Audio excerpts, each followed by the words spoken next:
the amount of compassion I've seen in people I will never forget that.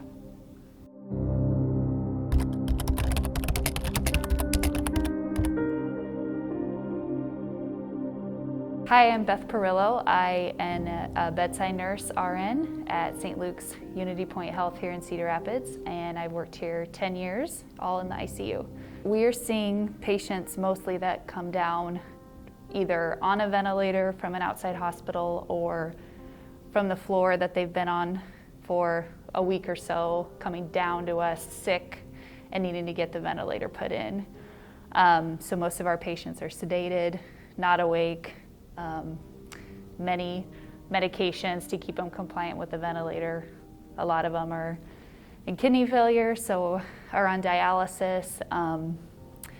Just kind of a different population that we had in March, that they seem to be a lot sicker than they were back then. We see them after they've been in the hospital for a week or so, and then they kind of stay with us the rest of their stay for the most part. And it is probably about 40 days that we see them. Rarely do we see somebody get off a ventilator anymore. That part is very difficult. We feel like we haven't got a win in the ICU for a long time. You know, back even when we'd we called them our positive positives, we'd make a heart out of all the initials and put it on the door of people that made it out of the ICU. And that was kind of, okay, we helped this person, we got a good outcome here. And it just feels like at the end of your week, like nobody got better. And so many people have not survived this. And we've definitely made middle of the night phone calls saying it's time to come in. You know, that's really hard too. After this, whenever that is, there's gonna be some serious, you know, counseling and mental health with that, because we didn't sign up to not win. Like we're ICU nurses, like we save lives, that's what we do. And I've seen more deaths in 3 months than I have in 10 years. Like that's hard.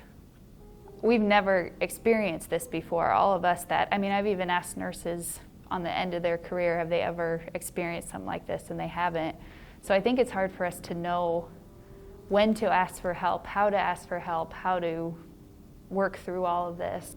I don't see myself leaving the bedside after this. I do think I'll be a nurse the rest of my career in the ICU.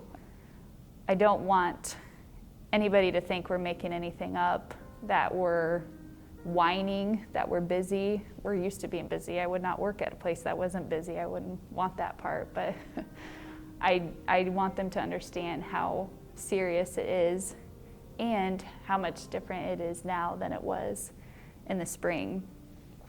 And that there's hope that the vaccine's coming and we'll get through it as best we can. And I hope that the fatigue, that you can do what you need to do mentally to get through the fatigue of isolating and staying home like everybody should be doing.